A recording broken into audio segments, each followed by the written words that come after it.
Hola, ¿qué tal? Buenos días.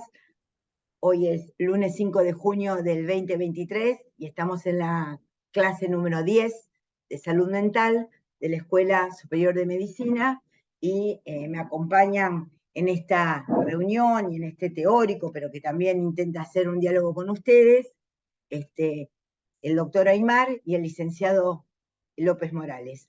Bueno, así que vamos a empezar a trabajar. Algunos de los aquí presentes, de los pocos aquí presentes, de los, de los 11 aquí presentes, no, 9 creo que son, no, 10, no sé, 10 aquí presentes.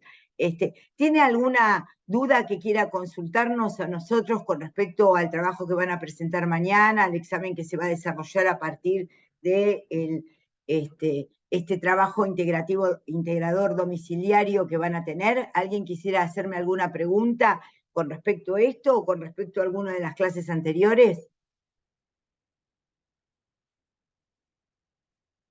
Algo que quiera consultar, algo que quiera decir, algo que no haya entendido, algo. Bueno, muy bien.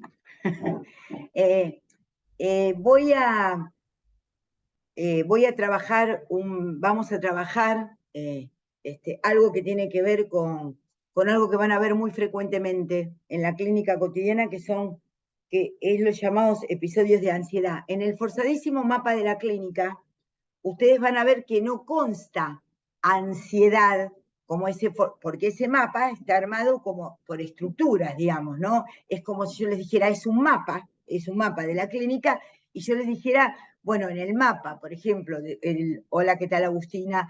En el medio del, digamos, yo armar un mapa político de un planiferio y les dijera, bueno, pero no está la distribución del Producto Bruto Interno, por ejemplo. Bueno, es que en un mapa político no está armado por la distribución del Producto Bruto Interno. Esto es algo que ustedes tienen que aprender en todo lo que respecta a todas las asignaturas de medicina. Ustedes tienen que ver el esquema que están viendo, el grafo que están viendo, el mapa que estén viendo, la torta de distribución de población que están viendo, a qué título corresponde. Entonces, la ansiedad es un fenómeno que puede estar presente en los 3 territorios, pero que no constituye un territorio en sí mismo.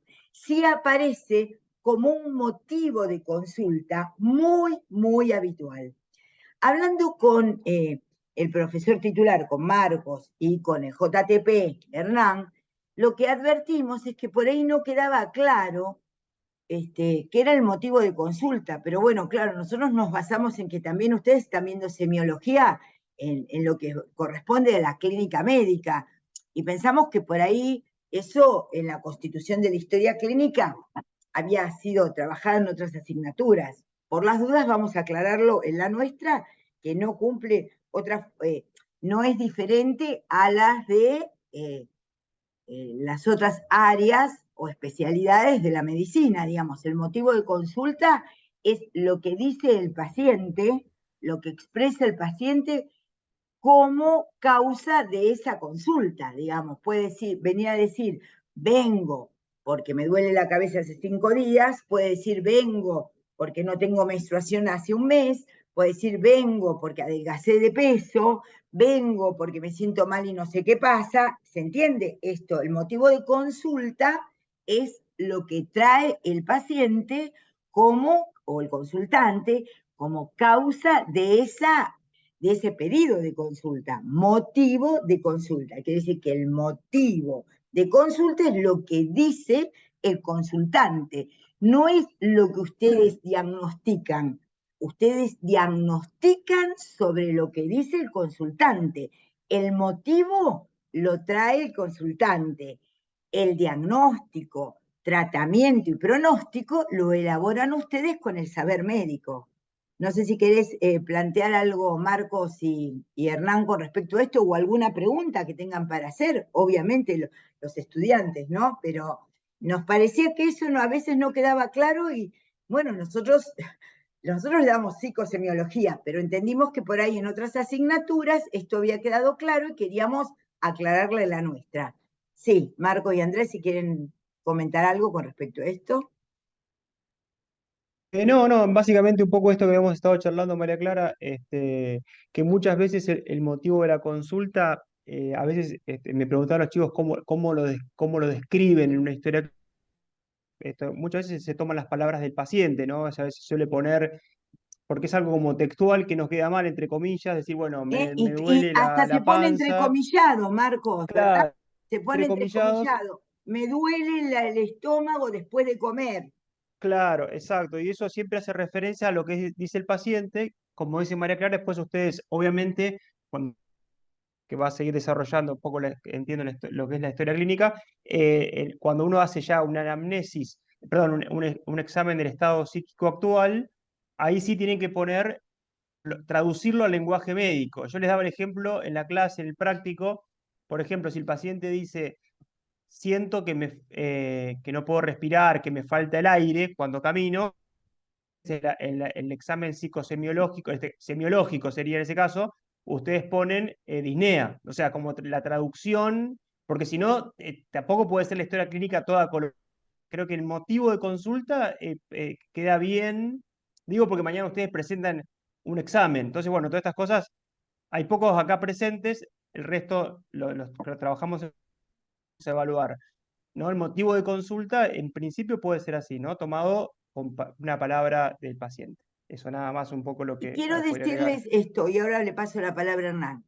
Cuando se abre el estado, la historia clínica general en medicina, está el motivo de consulta y luego viene estado actual. Por ejemplo, viene estado actual, después vienen antecedentes familiares o personales, según el modelo de historia clínica, que eso lo dejo en manos de los profesores de clínica médica, ¿no? Pero digamos, las partes de la historia clínica son el motivo de consulta, antecedentes personales, antecedentes familiares, estado actual. ¿Dónde cabría en esos 4 elementos de una historia clínica habitual que se hace en un CAPS, que se hace en el hospital, que se hace en un lugar psiquiátrico? ¿Dónde les parece que cabría lo que nosotros les enseñamos como psicosemiología?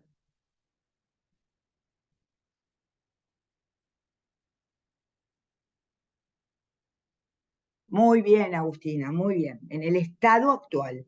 Quiere decir que en el estado actual, el médico, muy bien, Agustina, en el estado actual, el médico, mediante procedimientos de cada especialidad, arriba a determinados momento de ver, instante de ver, tiempo de comprender, momento de concluir. Ah, bueno, soy César. Bueno, lo que pasa que yo leo, si no se presentan o no hablan o no se presentifican, yo tomo el nombre que está en la pantalla.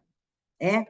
Bueno, no sé cómo, César. Bueno, Agustina es César. Bueno, pero entonces el tema es plantear esto. Este, el tema es plantear esto.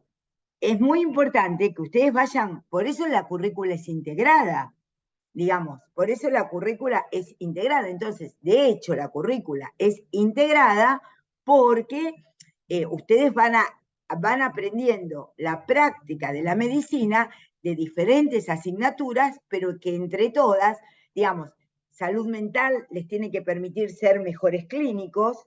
Cuando aprenden clínica médica, tienen que aprender también, los mejora en lo que es los aspectos de salud mental. Cuando ven sana, les permite no solo aprender la salud de adolescentes, niños, ¿no? La salud de niños y adolescentes, sino también cada materia, cada asignatura tiene que ir configurando lo que va a ser el estado de ustedes como médicos y médicas. Entonces, vamos a tratar de ir articulando porque la idea de la materia, de la carrera, es la currícula innovada que implica integración. Entonces, eh, ¿por qué no le decimos anamnesis más? Que es, ponemos entrevista. Entonces, así como ustedes en clínica médica, digo, tradicionalmente, no sé cómo se los enseñarán, ¿no? Ahora, pero cómo, digamos, van a observar, van a hacer la entrevista, van a palpar, percutir y a ocultar, digamos, y entonces ustedes van a pedir exámenes complementarios y de laboratorio. para arribar a una conclusión, porque esto también se da en salud mental, en la así llamada asignatura de salud mental, solamente que no aparece, digamos, un palpar, percutir, auscultar, observar, sino que este primer paso, que es la observación, que es en toda clínica, se va traduciendo de la manera en que ustedes vayan conduciendo la entrevista. Entonces, la psicosemiología les lleva a poder desarrollar lo que es el estado actual. No le van a decir, ¿usted anda bien de la memoria anterógrada? No, ustedes con el relato que les va haciendo el paciente del malestar que lo ha llevado a esa consulta, van evaluando por lo que dice el paciente si tiene por ejemplo, una hipomnesia o una amnesia de fijación. ¿Cómo lo hacen? Si el paciente le dice, sí, pero a mí me parece que esto me pasa desde que el urólogo me dio la pastillita verde. Y a los 10 minutos dice, le dije, ¿no? Esto es desde que me dio la pastilla verde. Y al rato vuelve a decir, ay, doctor, hay algo que no le dije que es muy importante. Esto me pasa de la pastillita verde. Ustedes no es necesario que ustedes le digan al paciente, usted padece de una memoria de fijación porque está repitiendo constantemente, ha repetido durante 40 o 50 minutos esto, sino que ustedes eso lo advierten, por eso lo advierten, quiere decir instante de ver, tiempo de comprender, momento de concluir, que tiene un trastorno de la fijación, quiere decir de memoria anterógrada. Entonces, en lo que corresponde al estado, al motivo de consulta, por ahí el paciente viene diciendo estoy un poco distraído y me olvido las cosas y mi familia dice que estoy con mal carácter. Entonces, ustedes entre comillas ponen, el paciente refiere, dos comillas, estoy distraído, mi familia dice que me olvido de las cosas,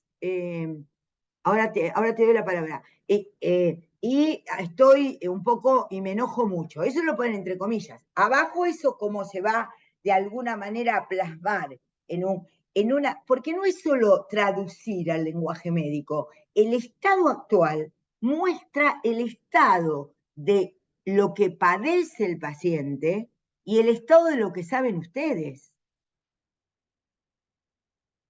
El estado actual es un estado en donde está el malestar del paciente y está el saber médico que sabe cómo poder transmitir eso.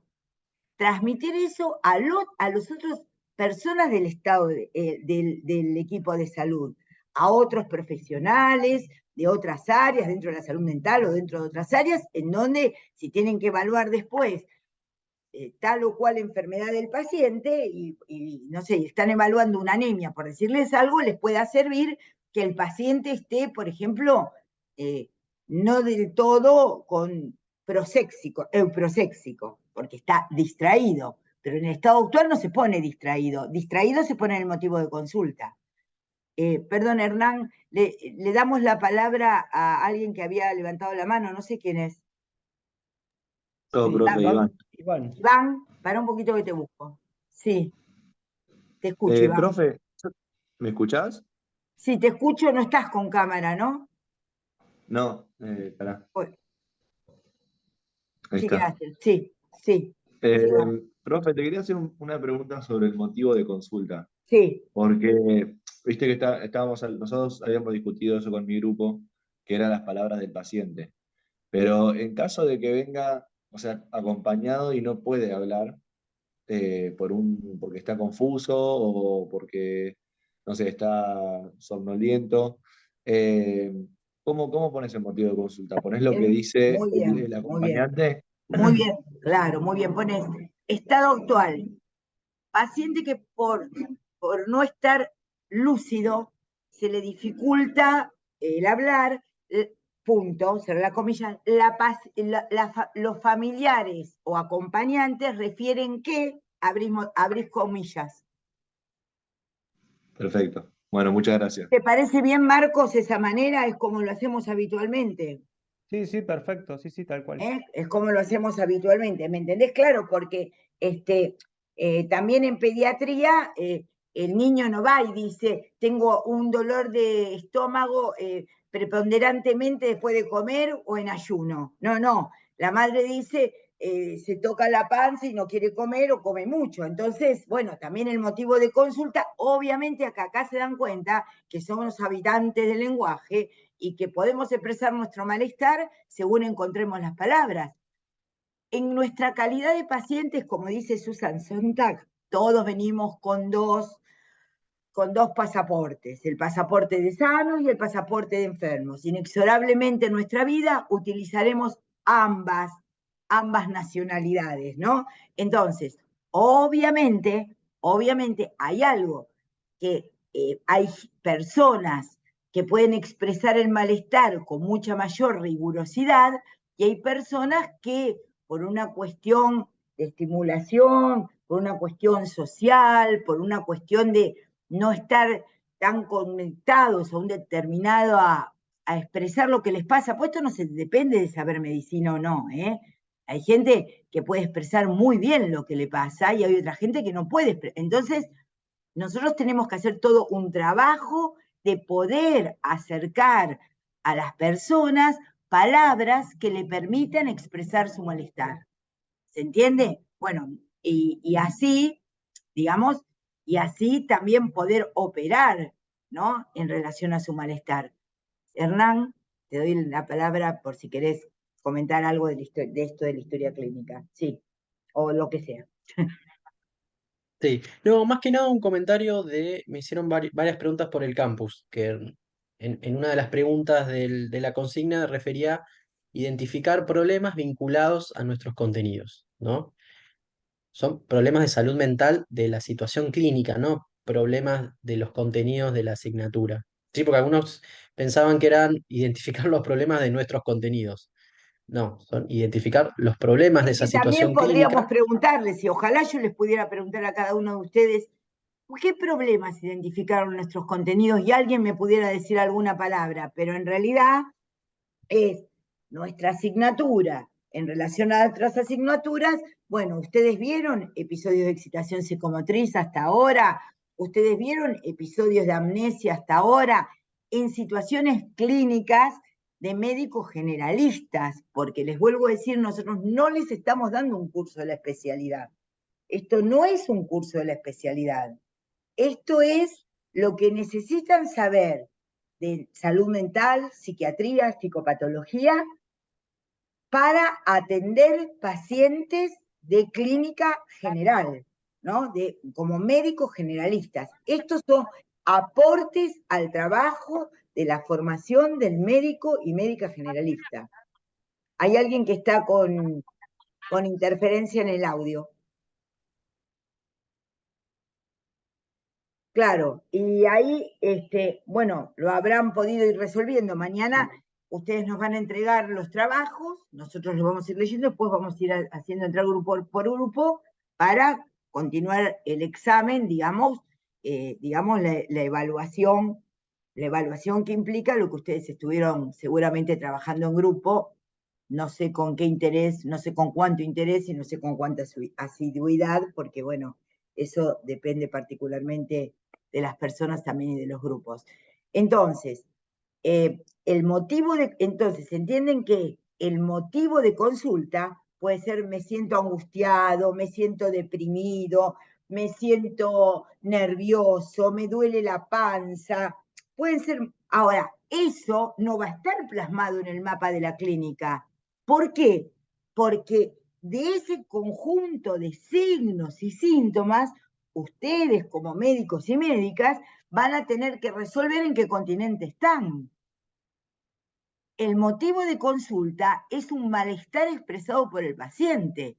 Entonces, el trabajo médico, pero el trabajo no únicamente en salud mental, el trabajo médico es inferir y llevar, como les dije en una entrevista semiestructurada, ir entendiendo qué le pasa a un paciente. Si un paciente viene expresa, por ejemplo, dificultad al respirar, disnea, que es lo que trajo el doctor Aymar. ustedes van a tener como médicos generalistas que ir viendo si es cardíaca, si es respiratoria, por ejemplo. Eso los conduce lo que ustedes saben, porque el paciente lo que siente es el malestar físico, orgánico o psíquico. Psíquico es lo mismo. El paciente puede decir, no, porque me siento muy ansioso. Ustedes no van a poner, en motivo de consulta van a poner, el paciente refiere sentirse ansioso, pero ustedes en el diagnóstico presuntivo, que es la conclusión de los 4 pasos que les acabo de dar, no van a poner necesariamente ansiedad, porque a lo mejor lo que tienen que poner es diagnóstico presuntivo, no sé, pueden poner diagnóstico presuntivo, histeria descompensada, por ejemplo, si hicieran la especialidad o motivo de consulta, ansiedad generalizada, no es estrictamente, ustedes no es que hacen una especularidad con el paciente y lo que el paciente trae como malestar corresponde necesariamente a un cuadro de la clínica psicopatológica, de la clínica psicoanalítica o de los cuadros que pueden tomarse en cuenta dentro del ámbito de la salud mental. ¿Se entiende? No es, ese es el trabajo, por eso digo, la historia clínica es el resultado de lo que dice el paciente y de lo que entiende el médico. Para poder llevar adelante un diagnóstico presuntivo, después un diagnóstico que puede, pero esto que puede ser definitivo y llevar adelante una propedéutica, un tratamiento, ¿no? Porque también el paciente puede decir, estoy muy deprimido, porque vieron la depresión, queda bien decir que la gente está deprimida, porque la gente no se asusta tanto ante la palabra, la sufre, pero no se asusta tanto ante la palabra depresión. Entonces viene alguien que dice, no, yo lo traigo, habla fulano, habla, y el tipo se queda mudo, ¿no? El paciente se queda callado mirando para abajo. Ay, ve, doctora, está muy deprimido. Hace como 15 días que está deprimido y lo único que hace es ponerse el teléfono en el oído y escuchar Spotify. Entonces uno dice, no, esto puede pasar otra cosa. La señora, en motivo de consulta, va, la madre del paciente refiere que está deprimido porque permanece hace 15 días sin alimentarse ni bañarse, escuchando música, está deprimido porque lo dice la madre en motivo de consulta. Pero ustedes lo que tienen que poner como diagnóstico presuntivo es descartar un brote psicótico. ¿Por qué? Porque el paciente está aislado, lo de estar escuchando constantemente, como cuando vimos sensopercepción, dijimos, muchas veces el paciente trata de calmarse escuchando música o escuchando un ruido real que venga de afuera para calmar la alucinación auditiva. ¿Se entiende? La alucinación verbal. Entonces, arriba va a decir deprimido, motivo de consulta, y cuando ustedes pongan el diagnóstico presuntivo tienen que poner descartar psicosis, aunque ustedes no sepan qué tipo de psicosis, pero lo tienen que poner. ¿Se entiende eso que estoy explicando o no se entiende, chicas y chicos? Futuros colegas. Bueno. No, sí, se entiende, Sí, profe. se entiende. Sí, creo que está, digamos, yo te venía siguiendo ahí, para mí es claro, María Clara, lo que explicas. Esto es también hay muy común la cuestión de, por ejemplo, pánico, ¿no? O sea, viene porque tiene pánico, este es el motivo de consulta, ¿no? Y después uno tiene que, como que siempre decodificar, ¿no? Lo que el paciente refiere y lo presuntivo. Esto de la depresión, estuvo bueno el ejemplo que diste, María Clara, porque fue lo que trabajamos la semana pasada en el práctico que tenía, viste, esas dos partes. La primera parte, todo hacía pensar de una manera, y la segunda parte, cuando uno veía la cuestión alucinatoria y delirante del paciente, bueno, era una cuestión psicótica. Pero bueno, también esto es común pensar, o de los pacientes no saben psicosemiología y ellos la depresión le pueden llamar a cualquier cosa. Entonces, esto, y también cuando vienen derivados del diagnóstico de algún otro profesional, ¿no? También uno tiene que creo que siempre revisar todo eso, ¿no? Porque a veces, o sea, si bien es, y a uno, algunas veces nos pasa, por lo menos a mí, que como desconcierta a veces más cuando algo te dice, bueno, va con tal diagnóstico, y bueno, y uno tiene que tratar de revisar siempre, más allá del diagnóstico con el que viene, por una cuestión de que, bueno, que puede también ser correcto o no, pero porque hablamos también la otra vez de cuando un paciente no anda bien, más que todo con una terapia porque este caso del trabajo práctico al año se vuelve a reinternar, entonces los chicos planteaban del abandono del tratamiento. Yo le decía, sí, puede ser un motivo bastante frecuente, que acá lo hablamos mucho, el tratamiento psicofarmacológico, pero a veces también el error diagnóstico, o sea, el diagnóstico incorrecto, o sea, si uno hace un diagnóstico incorrecto, por más tratamiento correcto que haga, si el diagnóstico está Es que mal es hecho, imposible estás, hacer un tratamiento correcto con un diagnóstico incorrecto.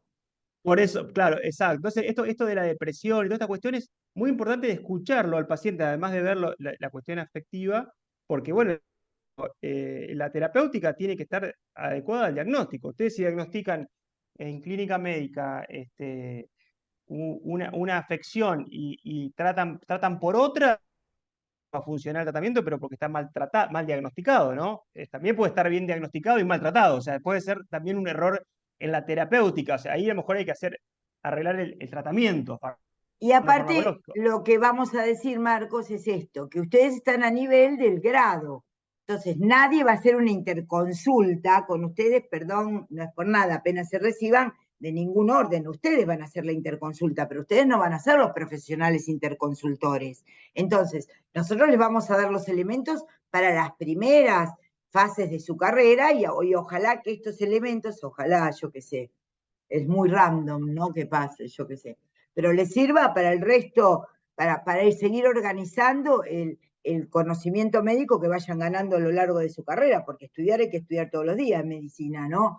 La práctica que se haga. Así que, pero nadie los va a tomar ustedes como interconsultores de duda, digamos, ustedes van a hacer la interconsulta.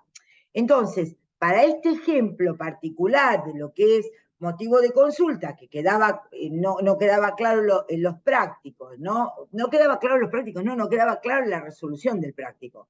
Y es que se me ocurrió tomar ansiedad, porque si ustedes ven en el forzadísimo mapa de la clínica, no hay ansiedad. ¿Por qué? Porque la ansiedad no constituye un diagnóstico estructural, ni un diagnóstico, digamos, la ansiedad aparece como un síntoma o signo. Lo que pasa es que en el DSM, como ya no hay diagnósticos por conjunto de síntomas y signos, sino que a veces un síntoma o un signo condiciona toda la línea farmacológica para la cual está creada esa entidad. ¿Se entendió lo que dije, no? Jerarquizan un síntoma para que uno prescriba medicamentos.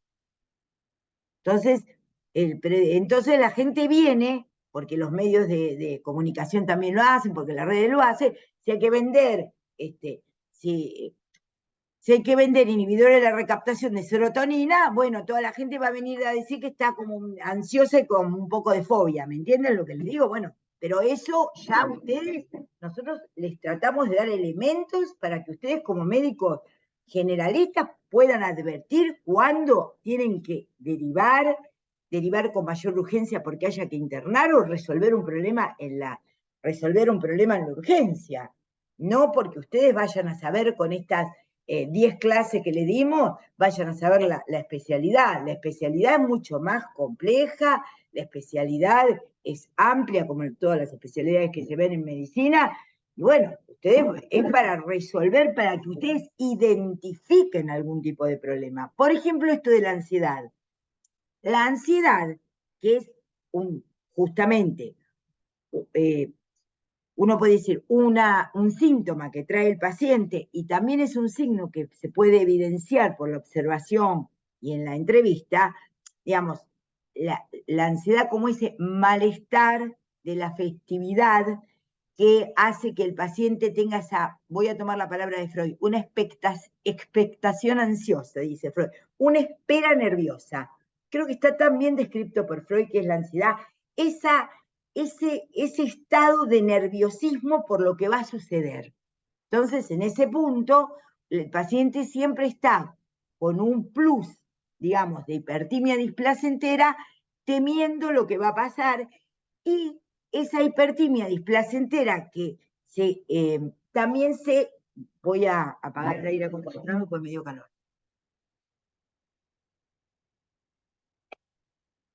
Esa hipertimia displacentera por el futuro, que podríamos decir que es la ansiedad, que es ese estado expectante, tiene fuertes connotaciones en el cuerpo,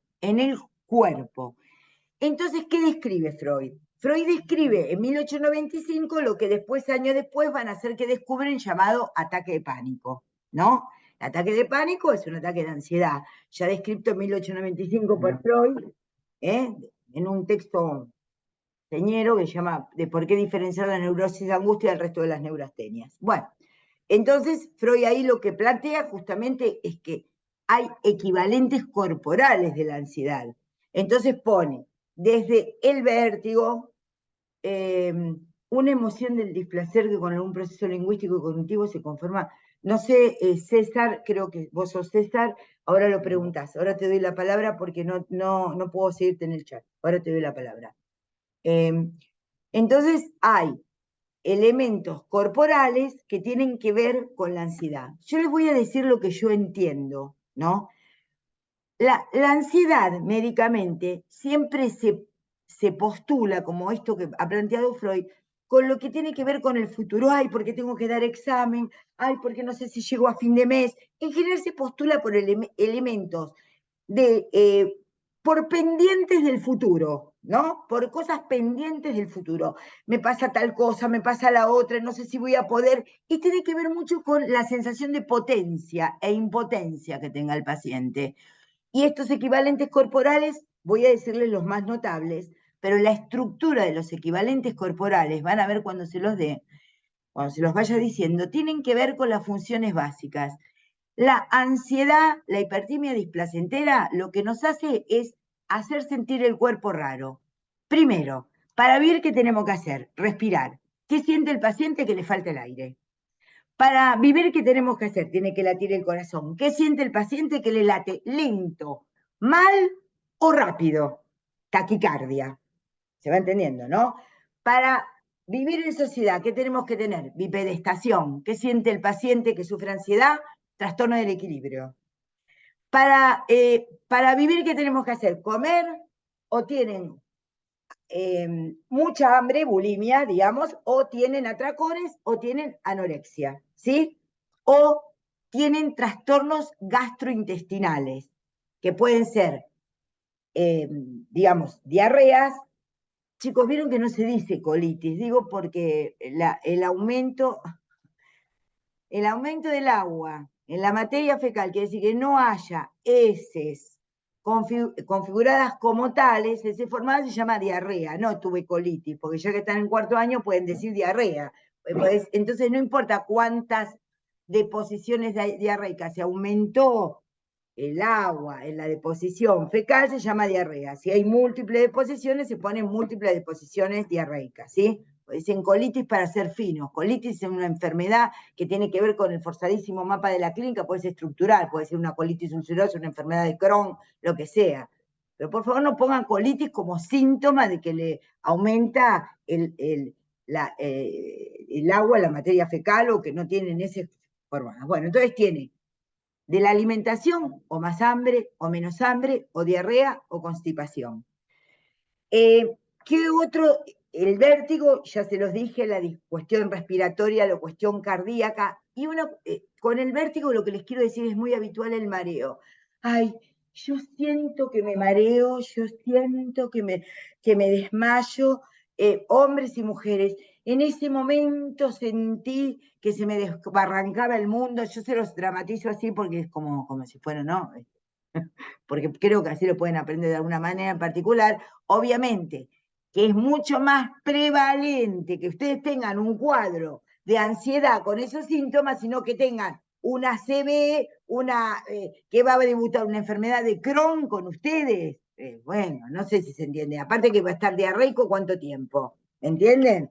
o que tenga acidez, entonces insomnio y el afecto, como dice Freud, están inquietos, aparece una inquietud por lo que hay que hacer, por lo que tiene que hacer, está en relación a la potencia del sujeto. Entonces eso se puede ver, esa ansiedad, tanto en neurosis como en situaciones en ese continente intermedio, que es justamente todo lo borderline. El borderline, como decía la doctora Lía Ricón, que fue una de mis profesoras de psiquiatría, el borderline es el, el rey de las ansiedades. Y una particular forma que tiene el borderline, que es una estructura que no está ni entre la neurosis y la psicosis, es que en general no se resuelve bien con medicamentos. Tanto la ansiedad neurótica se resuelve a veces cuando es necesaria con medicamento como la otra ansiedad que puede aparecer en la psicosis, pero la ansiedad del border a veces es muy difícil de mejorar cuando es derivado para eso con medicación. Pero bueno, porque son pacientes muy actuadores, aparte, no es la ansiedad de que, ay, no puedo hacer tal cosa. El paciente border es muy impulsivo y hace cosas que van en contra de sí, de los hechos y de terceros. Entonces, esos síndromes de ansiedad con el insomnio, con el trastorno del insomnio, no sé si hay otro elemento que me esté olvidando de la semiología que quieran agregar o ampliar, Marcos y Hernán, como motivo No, de consulta. no sé, por ahí también, ahí, viste, suele aparecer en la ansiedad la sudoración, que es, viste, Ah, que sí. el aumento de la descarga adrenérgica, y después están esos dos, la desrealización y la despersonalización un poco al paciente, no sé si lo podemos introducir acá también Sí, o sí, por ahí sí, no es sí. pertinente.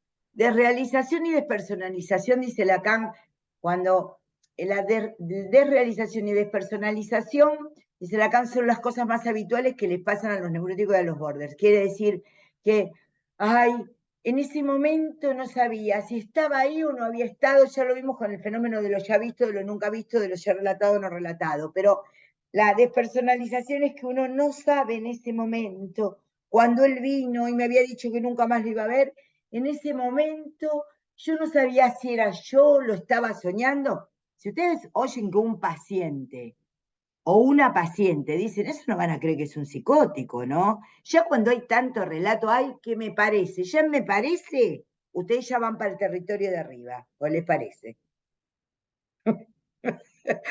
A los psicóticos no les parece nada, es. La psicosis es un estado de realidad afianzada. En cambio, el neurótico o el borde le parece, ay, me pareció que me miraba mal, me pareció que no era yo en ese momento. En esos fenómenos de despersonalización o yo entré ahí y entré a esa que había sido mi casa y me pareció que nunca había estado ahí. Con todo ese relato ustedes no van a creer que es una psicosis, ¿no? Digo. No, no es una psicosis habitualmente, ¿no? ¿Por qué? Porque la psicosis es más cortita para hablar, la psicosis es más contundente y la psicosis tiene que ver con la certeza y la autorreferencialidad. Entré a esa casa y sabía que me la habían cambiado. Punto. Entré a esa casa y me di cuenta, me di cuenta de que algo pasaba. Me di cuenta de que algo pasaba, que me habían cambiado los muebles de lugar, que no, el que venía se hacía pasar por mi hijo. Ah, les quería recomendar, que seguramente no me van a hacer caso como la mayoría de las cosas, pero no importa, por ahí a alguien sí. Por supuesto, porque ¿para qué estamos acá? Para que ustedes no nos hagan caso. En la película The Father, no es para un domingo a la noche, ¿vieron? Ni tampoco para una situación que van a conocer a alguien que quieran tener un vínculo erótico, ponen The Father, no porque se las baja cualquiera, no es recomendable en absoluto, ¿verdad, Hernán? ¿Vos la viste, Marcos? ¿Vos la viste, Marcos? La película The Father es una de No, Netflix con Anthony Hopkins y esta tipa no, Coleman. la vi que estaba en Netflix, pero todavía No, tuve la no, no. intención, pero Es tremendo, ¿no, Hernán? Ayudame un poquito. Está muy bien filmada. Bien filmada. Es excelente, ¿Quién sí. la vio? ¿Quién la vio? A ver, alguien que nadie vio de Far. Ay, no. A ver, ¿quién habla? Yo, profe, ¿me escucha? ¿Quién sos vos? No. César, profe, perdón, me confundí. Hoy entré con la compu de mi novia y bueno, nada. Estamos los dos acá. Perdón, perdón. No, Mucho quería ver si gusto. repetí.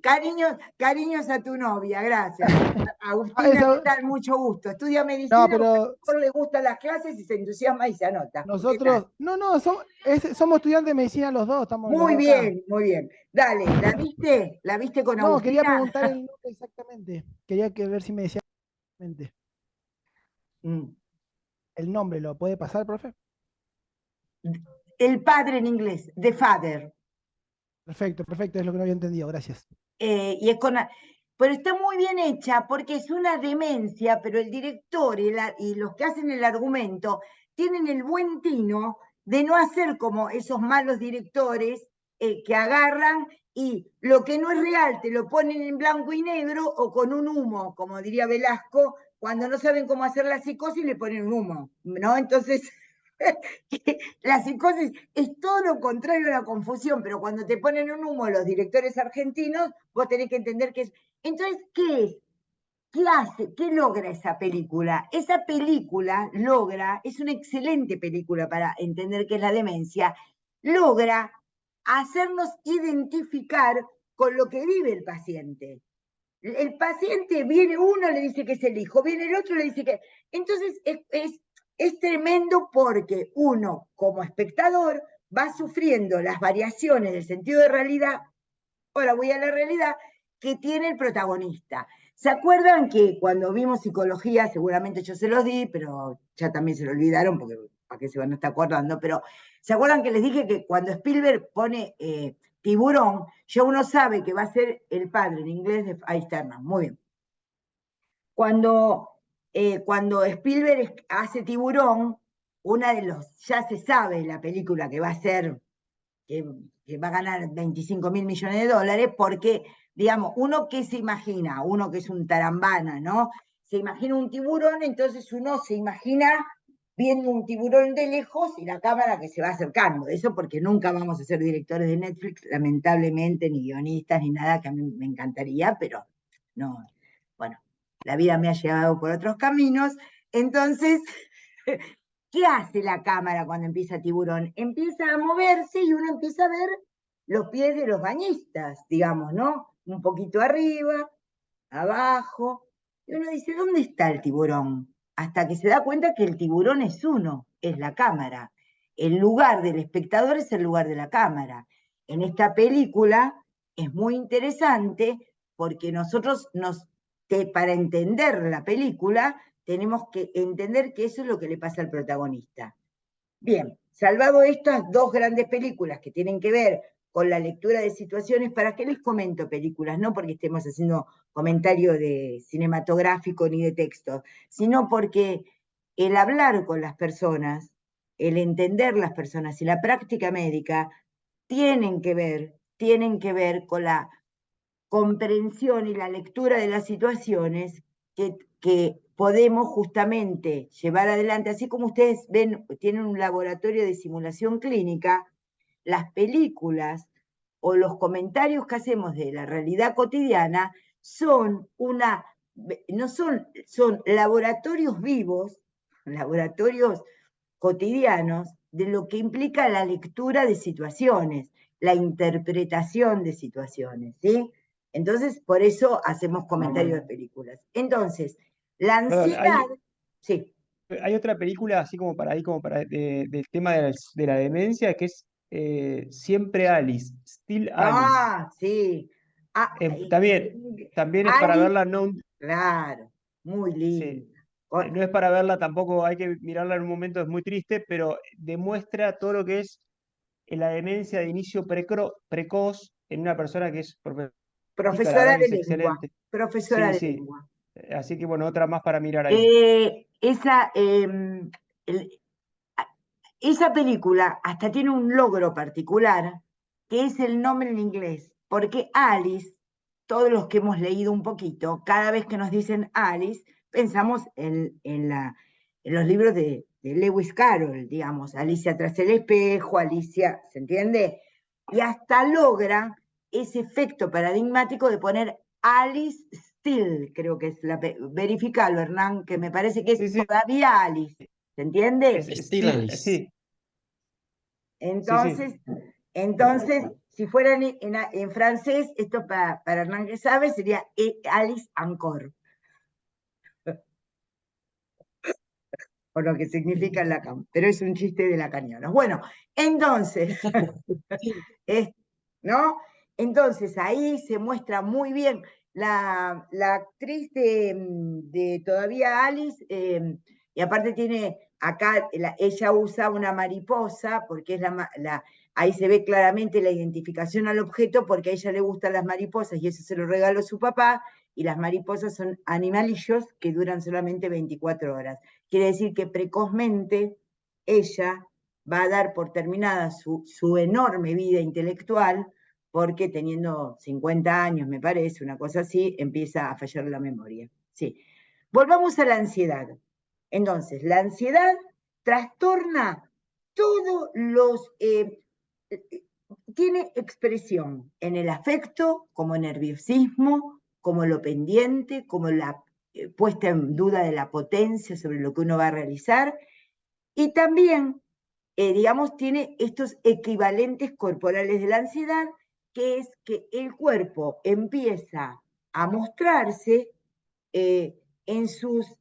empieza a mostrar su fisiología a modo de patología, pero sus hechos más importantes, respiración, entonces, ¿qué altera? La respiración, el ritmo cardíaco, la sudoración, la estabilidad, el comer o no comer, ¿se entiende? Tienen que entender que la ansiedad interviene volviendo a ese cuerpo que constantemente tenemos, con alguna o menor falla, porque quién puede decir que está en estado de salud completa, aparece eso. Cuando alguien preguntó lo de la desrealización, como dice el texto de Freud, hay pérdida de realidad en neurosis y en psicosis, ¿no? Digamos,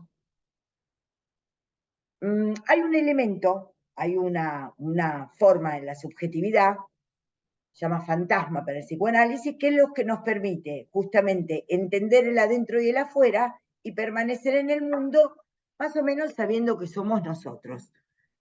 Hay un psicoanalista francés, se llama Miller, que dice, bueno, el yo también es una ilusión que nos permite mantenernos en el mundo de la realidad. La realidad es una construcción. ¿Se acuerdan que en psicología, en primer año, vimos la construcción social de la realidad? Bueno, en salud mental lo que vemos es justamente la construcción subjetiva de la realidad. Eso habría que anotarlo a hacer un libro, ¿no? Pero bueno, pero lo tenemos que... Ustedes en psicología vieron, en psicología comunitaria, social e institucional, vieron cómo se construye la realidad y que la realidad es una construcción social. Y en salud mental, ¿qué ven? Que la realidad es una construcción también subjetiva. No es que una materia anule a la otra, sino que esta tensión entre lo social, que el individuo, de lo colectivo, es, digamos, es este ser social. Eso es entender. Entonces, cuando la realidad está presente, permite operar, pero no se tiene una absoluta certeza, se está en la normalidad. Cuando se tiene una absoluta certeza sobre lo que la realidad es mi discurso, ya se está en fenómenos que bordean lo psicótico. ¿Se entendió lo que dije o no? Entonces puede pasar que en momentos de ansiedad, ante un examen, ante un duelo por una ruptura amorosa, ¿se entiende? O yo qué sé, los pacientes digan, yo ya no sé qué soy, o qué significado, toda mi vida perdió el significado, porque si ahora me pasa esto con él o con ella o con ella, no sé, ¿cómo puede ser? ¿Quién soy? Y bueno, si esas son las preguntas filosóficas que uno se hace en el duelo. Después uno anda bien, se olvida de la filosofía. Si el paciente permanece muy filosófico, no anda muy bien. Hay psicólogos que tornan, y psiquiatras que tornan más psicólogos, que ese es un error de los psicólogos habitual, que tornan filósofos en los pacientes. Los pacientes no son para hacer curso de filosofía, para que vivan mejor vienen a tratarse. No hay que, el paciente no viene a tomar la fenomenología del espíritu y vamos a hacer un curso entre Hegel y Heidegger. Eso yo lo hablo con mis colegas psicoanalistas, con mis colegas pero no, los pacientes no vienen a que uno los inquiete. Bueno, entonces esta inquietud, ¿no? Que es a veces hay que inquietarlos con ciertas cosas, decirle, bueno, perdón, tal cosa como es, ¿no? Entonces, la ansiedad es este malestar que se expresa con la pérdida de la tranquilidad, la pérdida de la operatividad, esta hipertimia displacentera que tiene que ver con el futuro y con la potencia que se expresa también en el cuerpo. Quiere decir que ansiosos estamos todos. Entonces, el tema es qué nivel de ansiedad consideramos patológico, qué de ansiedad necesitamos fisiológico. La ansiedad fisiológica se llamó, y se llama, muchas veces está bien dicho, ansiedad operativa. Porque si una persona, si yo tengo que venir a dar clase y estoy tirada así, tengo que ir a dar clase, me da lo mismo, o yo qué sé, bueno, u otro, bueno, siempre en relación al deseo, porque la ansiedad tiene que ver con respecto al deseo, hay cierta tensión, hay cierta tensión. La angustia es otra cosa y sobre todo para el psicoanálisis. La angustia es el gran concepto psicoanalítico, el afecto que guía la clínica psicoanalítica, pero ustedes no van, la mayoría de ustedes ni van a ser ni salud mental, ni mucho menos van a ser psicoanalistas. A lo mejor algunos sí, pero la angustia tiene que ver con una que desde lo fenomenológico podía expresarse como un afecto, también una hipertimia displacentera, que tiene que ver más con una sensación de vacío, lo inexplicable. Es más difícil que la persona que consulta articule, dice, no sé por qué me siento así, no sé, porque ese objeto, porque Lacan descubre que hay objeto en la angustia, Lacan descubre, y es todo un desarrollo interesantísimo, digamos, Lacan descubre que hay un objeto de la angustia, y Lacan dice, esa angustia, esa patencia, dice Lacan, patencia de patos, ¿lo podés escribir, Hernán? Patos, como patología, patencia. Esa vivencia de la angustia, que los psiquiatras en general la adjudican a cosas del pasado, para Lacan tiene que ver, ahí está, y patencia se escribe así, con patencia, con TH, ¿no? Entonces, ese estado de angustia, de esa patencia, fenomenológicamente expresado como patencia, tiene que ver con algo que también tiene es una hipertimia displacentera, el paciente dice estar angustiado, en general tiene que ver también con equivalentes corporales. Lacan también describe estos equivalentes corporales y dice, ustedes piensen que la etimología de angustia viene de angostura. Dice, entonces, la angostura es en el cuello, me duele el cuello. Los niños muchas veces expresan la angustia con dolor de garganta o dolor de panza, es típico. Entonces ahí se cierra lo que se descalibra de algún lado en la ansiedad. La angustia viene como un dolor de garganta, como un dolor en el corazón, una opresión. El paciente ansioso en general está inquieto, no puede quedarse quieto, y el paciente angustiado está con ese vacío o con esa cosa que le aprieta, ¿no? Que aprieta, digamos, el alma, que aprieta la garganta, el corazón, el estómago, muchas veces. Tanto la ansiedad o la angustia se pueden ver en diferentes cuadros. Entonces ustedes lo que van a tener que ver, si ven en una guardia, es si tienen que resolverlo con una medicación o simplemente con hablar, una benzodiazepina como máximo, no van a dar otra cosa, pero para ver si el paciente requiere que ustedes lo vuelvan a ver, y por ahí el paciente también está angustiado, pues ustedes le tienen que decir que tiene una enfermedad importante, severa, entonces el paciente se angustia.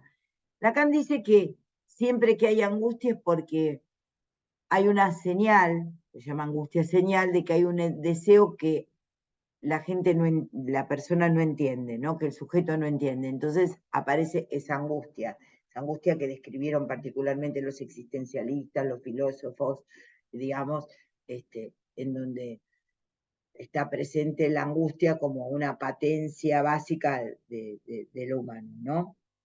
Entonces, los síndromes de ansiedad que ustedes van a tener pueden cursar a predominio de ansiedad, inquietud, o más como angustia, o con o no ideas fóbicas. Bueno, vamos a hacer 5 minutos de pausa y vamos a retomar este tema. Yo me comunico con los profesores por WhatsApp. En 5 minutos retomamos el tema, ¿sí? Hasta luego.